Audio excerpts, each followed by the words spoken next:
Are you hurt?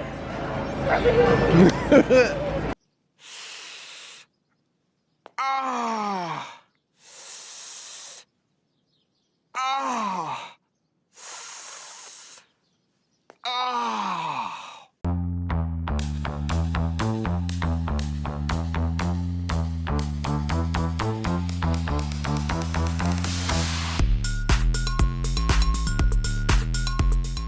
Hey everybody, welcome to an all-new episode of Adventures.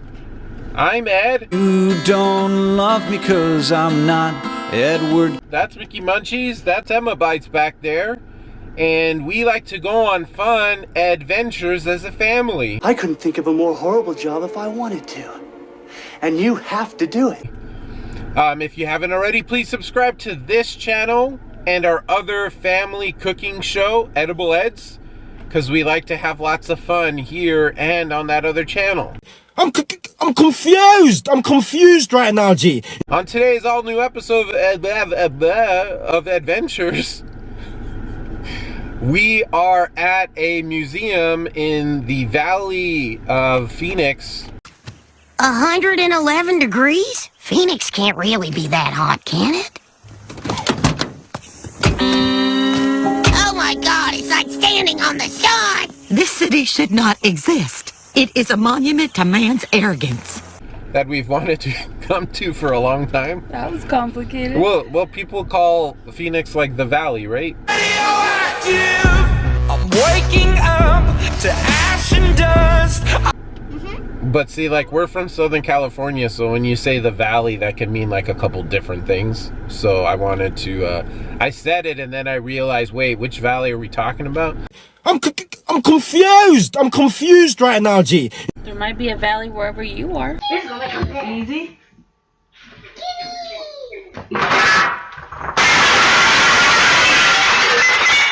Oh no!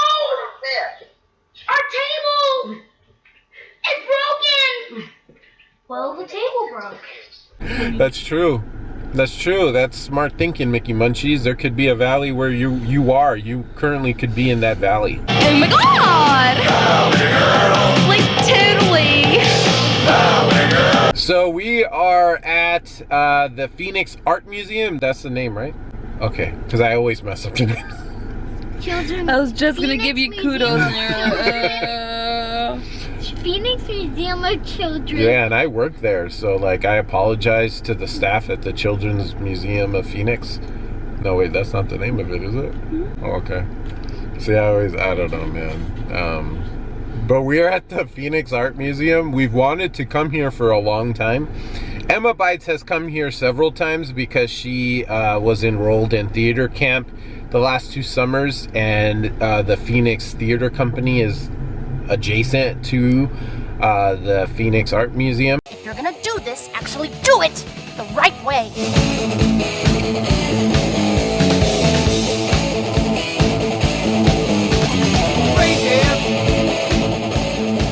And I have been in it, but please, I will not tell what it looks like. But I just will tell you it looks beautiful. Okay, so she's telling you she's not going to give spoilers. the intro's gonna be longer than the video. It seems like it, because I've not already gonna give any spoilers. I've already gone on lots of tangents. So I'm confused. I'm confused right now, G. Emma Bites is going on one. The So intro is the video. The intro is the video, a part of the video. yes, it is. It's an important part because which is which one, what's what, blah. exactly, because the viewers need to know what they're about to view, especially if they're in a valley. So enough talking. Let's get out of the car and go check out some art at the Phoenix Art Museum that is adjacent to the Phoenix Theater Company, which is down the street from the Children's Museum Phoenix. See, I nailed all three. All three, I got them. Museum Phoenix. Let's go see some art. You could blow a bubble too.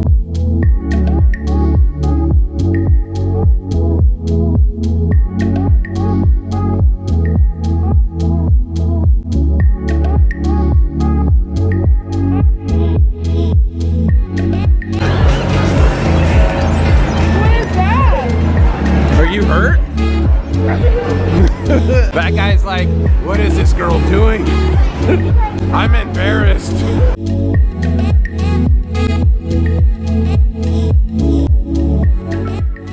Just a quick heads up, the museum does not allow tripods. There are some lockers when you first enter.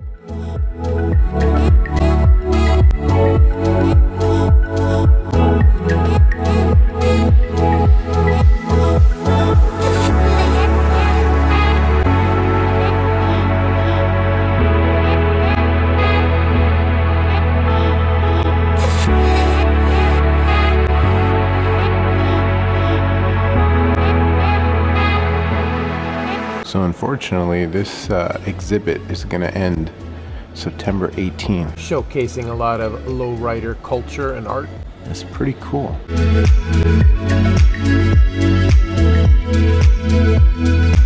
Lowrider is a car like this, and the car itself is on hydraulics, which allow the car to bounce. It can bounce up and down and do like, it could dance.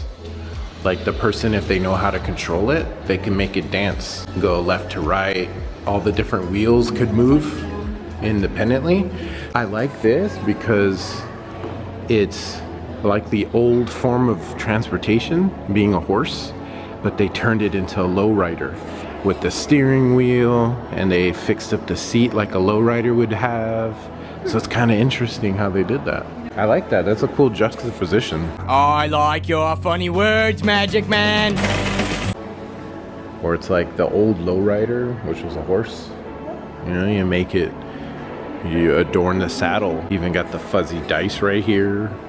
You got the tailpipes, because a horse doesn't need tailpipes. Art sometimes deals with uncomfortable situations, as we saw in the Herd Museum, remember?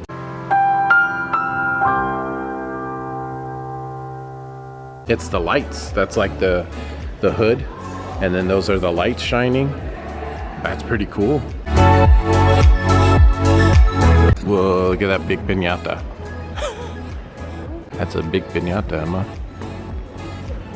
Oh, and these are all made out of tires. How cool is that?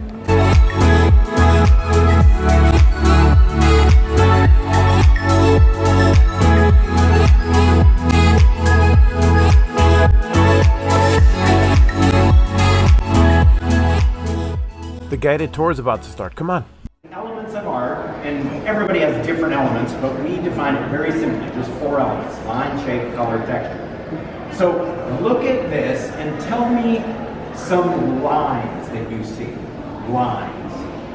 Where do you see a line? On the dress, it like has Yeah, the dress has lots of lines, doesn't it? So there's some vertical ones here, and there's horizontal. So we have vertical and horizontal lines, don't we? How about let's switch to colors. What colors jump out? Yes? Orange. White? White. So you see a lot of white. And where did your eye go first? Which white did you see first? The bow. The bow. Yeah, she's got a big bow up there on her head. And then do you notice she has kind of complementary bows on the sleeves? So white. What's another color? Somebody? Purple. Purple. Purple. Purple. So let's start getting into some of what some of the clues mean. Who was allowed to wear purple in the late 1700s? Royalty. Royalty. You guys are sharp. So we're starting to figure out, because this, you guys, almost everybody has social media. This is the Facebook of the 18th century. They didn't have social media. They didn't even have photography. That had not been invented for another 80 years. So this is how they showed people who they were. So we're learning. This woman is bragging about being royalty. How about texture?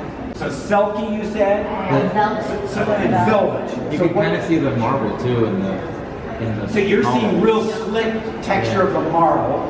What are those textures telling us? Is this a poor person or a wealthy person? Wealthy. Yeah, I think you're figuring it out.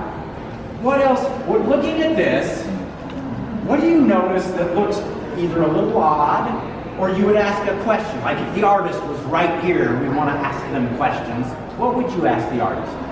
The mirror has like. So you're seeing what appears to be a mirror with 3 figures in it. And in fact, good eye. This, she is trying to brag that she's an artist. And the clue is, we haven't even talked about it yet, although some of you probably saw it. It looks like either a paintbrush or it's a holder that holds charcoal or graphite. So she's bragging that she's an artist as well. This is not a self-portrait. She did not paint this. You guys already figure out she's royalty, and in fact, she is the daughter of King Louis XV of France. And she's drawing her family is another clue. If you lived in the late 1700s in France, you would know that's the king. The middle is the queen. On the right is one of her brothers called the Dauphin. The Dauphin just means he's going to be king when Daddy dies, but unfortunately he died before he could become king. So she's bragging to us. What else is she bragging about? What else do you see in here that looks like it could be a bragging point? The thing in the back. The statue? So the statue, there is this good eye. There is a statue in the back, kind of nestled in between the columns. So if you go to France and you go to palaces, you see all these fancy sculptures. And we are in Versailles. So you guys figured out this is Madame Adelaide. And it is painted by Adelaide Laville-Guiard. Very unusual. In the late 1700s, you almost always had a male painter. Women were not supposed to paint. They were supposed to stay at home. Isn't that crazy? But she didn't, and she's one of the greatest artists of that era. We're pleased to have that. Right.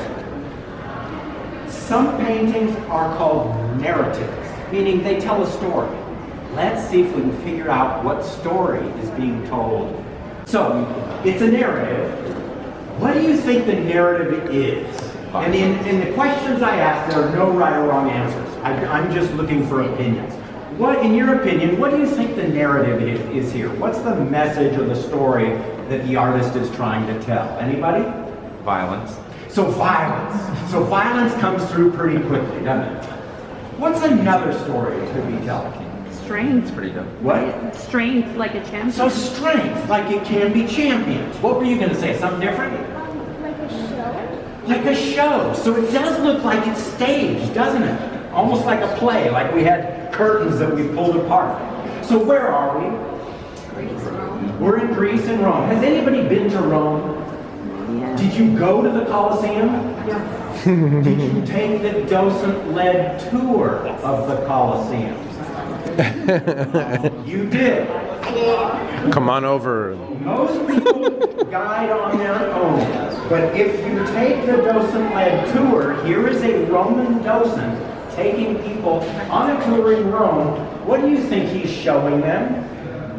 The lions. What is he showing them? Ooh. Or the people? Yeah. He is showing him a copy of this very painting. This is pollice verso. That's what this is called, which means turn thumb. Oh. Even Roman docents in Rome say this is probably the best representation of what the Colosseum looked like in its heyday. Wow. That's so if someone amazing. is trying to do, this is also an example of academic art. Academic art is art that was very important in the 1800s, mid to late 1800s. It was supposed to be focused on history paintings, bingo, or mythology, or religion. If your art didn't fall into one of those categories, it was not considered art. So if you did still lifes, if you did outdoor scenes, landscapes, no, not important. He is one of the people that decided whether you were accepted or not. Now, let's look at who they rejected. The suspense is terrible. He's gonna go this time. I hope it'll last. Tell me what you see. What does this look like compared to the other works of art we looked at? Landscape. So it's a landscape, which remember we just talked about, if you're part of the academy, landscapes were not important. Don't even bother. So number one, it would have been rejected just for the subject matter. Do you see any restaurants here? All of them. All of them. You see everything here. When I first looked at this, before I looked at this, some of the people are mentioning the name already, and don't do that. Pretend you don't even know who did it. Go like this. That's why I'm standing in front of it. When you look at this, it looks like a kindergartner did it. Looked like I could have done this back in 5th grade. No. It's a bunch of splotches of paint on a canvas. Now go back to the back wall. It looks totally different from there versus here. Mimics, from way far away, you can't make out detail. And you want to get closer. You can see the snarls on people's faces in that painting. This one, you see more details from back there than you do up here. Which do you like better, further back or up close? Further back. Further back. You like it up close. There's no right or wrong answer, remember? If you like it up close, that's cool.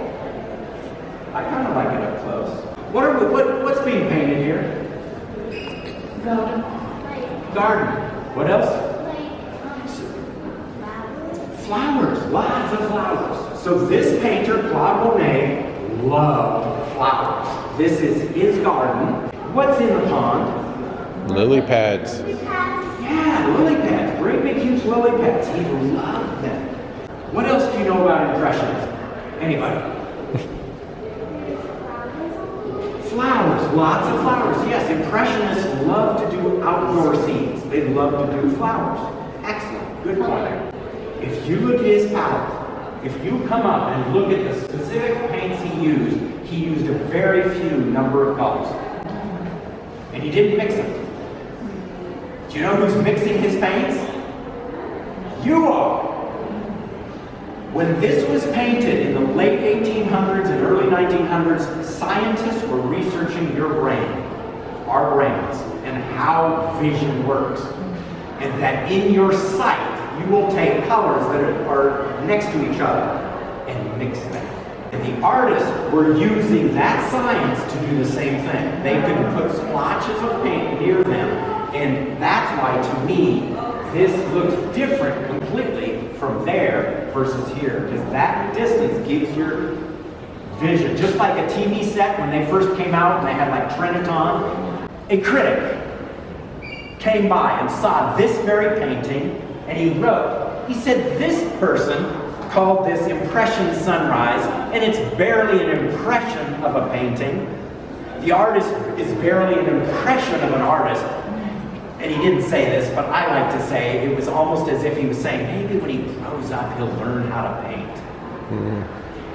Monet got together with Pissarro and several of his other buddies. They were smoking cigars and drinking whiskey and said, you know what? I kind of like it. Let's call ourselves the Impressionists. That's how the Impressionists got their name. Now, how many of you, before I said anything, have heard of Jean-Léon Gérôme? Which one? Jean-Léon Gérôme, an artist. You'd heard of him? No. And you had heard of him. So I have 2 people out of what? 20 people had heard of him? She is an art teacher.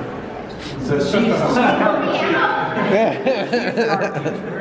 And she's becoming a docent here at this art. Are you an art teacher? I am an artist too. See, right there, an art teacher and an artist. So they have heard of Jean-Léon Gérôme, but most of us, I never had before I became a docent.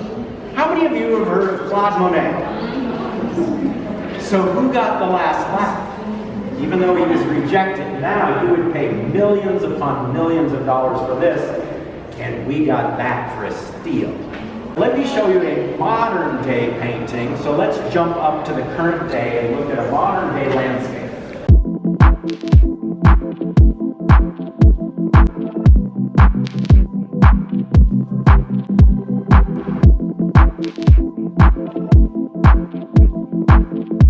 And some artists actually, their works are untitled. That really weird painting down in the lobby that a lot of people were looking at, that's an Al-Sudani. And it's untitled. There is no title. So pretend this has no title. What would you call it? In just 1 or 2 words, what would you call this? Tornado. Tornado. So tornado. I get that quite a bit. It does look like a tornado. What else could it be? A geyser? A geyser. So it could be a geyser, something shooting up from above. It could be a tornado swirling around. You know, and I get this a lot when we talk about titles. Things like tornado, geyser. She called this desert rain god.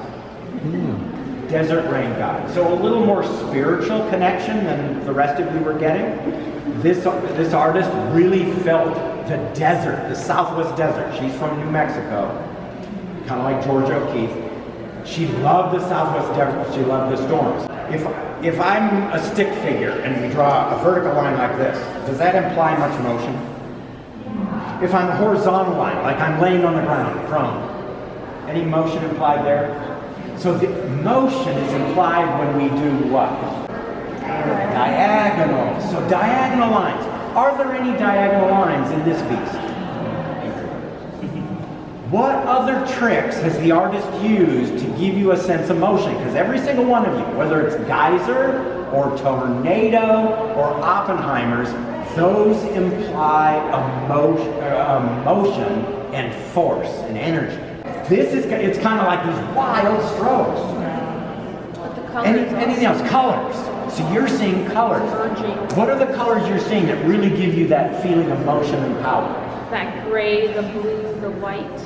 So all the contrasting stuff, grays against whites and blues, that contrast really tells you there's some storm brewing, doesn't it? Now, I want you to go to the side, like here or over here, and look at the thickness of the paint. See if this looks different than any. Oh yeah, it's like coming off the piece. Kind of goes to what you were saying. So massive texture. Yeah, with a knife. Like a palette knife. So she's saying she's not seeing brush strokes, she's seeing a palette knife. Yeah. I agree so with massive palette knife work. In fact, this is a photograph of the artist. I call her a storm chaser. She doesn't, that's not her term, it's my term. When she would hear of a storm coming, she would have her truck preloaded with all her art supplies and an easel built on the tailgate. She would chase after the storm, my words, not hers. She would set up shop, and you can see the storm in the background, and she puts together a painting like this in 4 hours or less. Wow. In plein air, which just means she's painting it right there for real, like the Impressionists. I'm going to suggest that if you used your fingernail, now we cannot touch this, but if you used your fingernail on some of the thicker ones, you could actually get some softness there. This will take hundreds of years to completely dry it. It's so thick. Wow. It's just crazy. Because it seals itself too. Okay. So yeah, and this is another reason why we do not want to touch the art, because we could do damage. Now, what's really wild about this artist, she would do almost like a dance. This woman pointed out palette knives. She would strap a trowel and palette knives on the end of it like a 6-foot stick. And she would get back here and she would dance. Dance to the spirits that she would feel in the storm.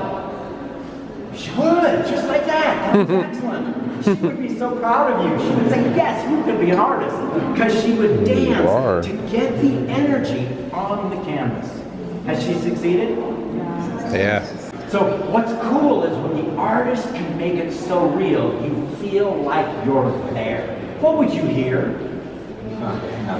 Wind. Wind, noise, maybe nothing, maybe that calm before the storm. So it could be any of those things.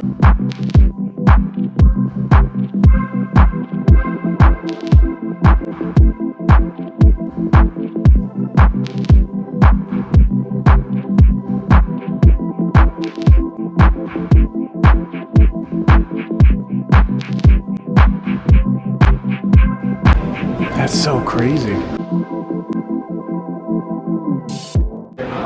But I want you to kind of get a general impression of that from here. And then just give me feedback. What's your general impression? What are you seeing?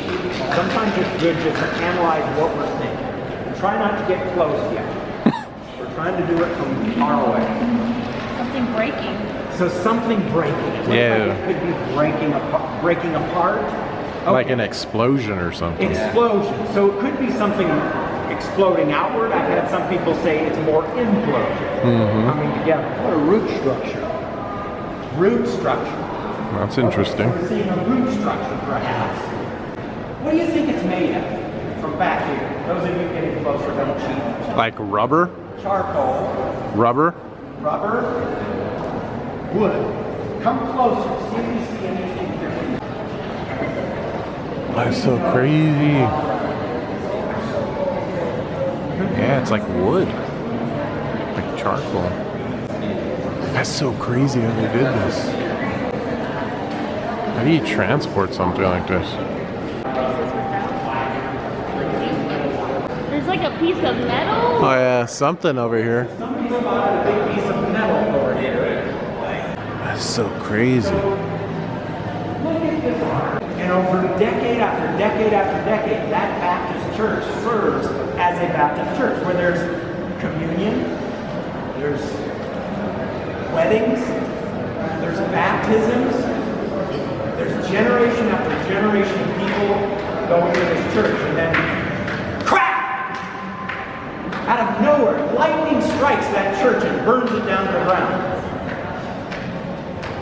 Our artist, British artist, came to the United States to do an artist in residence in Texas. And she heard in the news that a Baptist church was struck by lightning and burned to the ground. She calls the pastor of the church and she says, "Can I collect some of the remnants of this burned down church?" And he says, "Sure, come on by." Absolutely. This is the Baptist church that was struck by lightning. This is what she did for her artist in residence in Texas. They didn't want to buy it. We did.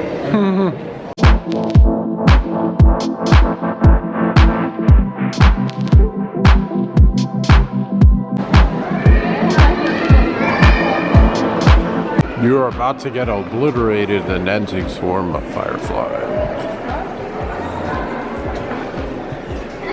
Oh man, I'm scared. How are you supposed to walk? Holy smokes. Whoa, what in the... What are we looking at in here, guys? Dude, this is crazy. What are we even doing here? This is nuts, dude.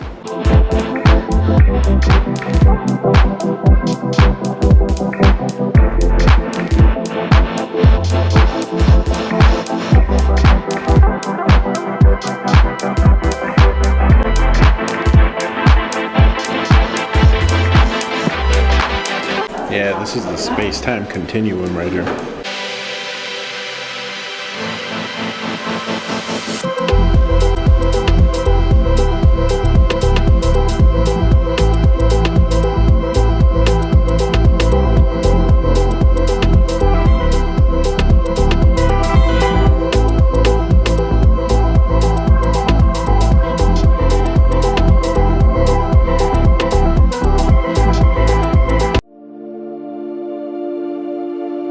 We are in the world's largest elevator by ourselves. Wow. Talk about art. Interpretive dance. Featuring Mickey Munchies and Emma Bites.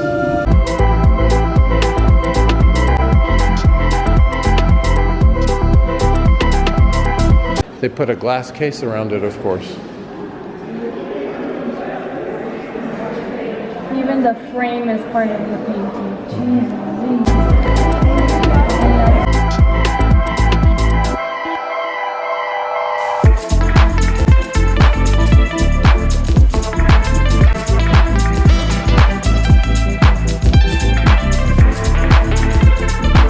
Woo!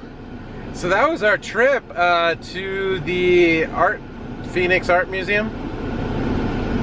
It was amazing. Wow, and we got super lucky because we walked in and John, the tour guide, was about to start a tour. Do you remember the fancy word for tour guide? Dosa. Dosa, because it reminded me of the Indian street food, dosa. Everything comes back to food for Edible Ed. Or Bosa donuts. Yes. Mm-hmm. Jinx, you're mine. So it was super cool. It was awesome. We saw some priceless pieces of art. I mean, all of them are priceless in their own right, but like legitimate priceless pieces of art that like there's people that would do anything to see those works of art, and we got to see them with our own peepers.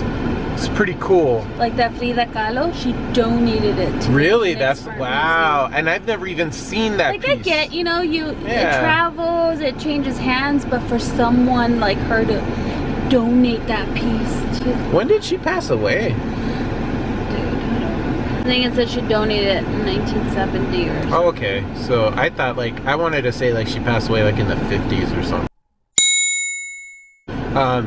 Frida Kahlo is one of Mickey Munchie's favorite artists of like all time. So for her to be able to see a piece in real life is amazing. But thank you guys so much for coming along with us on this adventure. We hope you had a great time. Thank you for having us, the Phoenix Art Museum. We appreciate it. We will see you all somewhere next time. Thanks for watching, everyone. Make sure to subscribe. Bye-bye, everybody. Bye. Ow. She's an art elf. I'm hungry.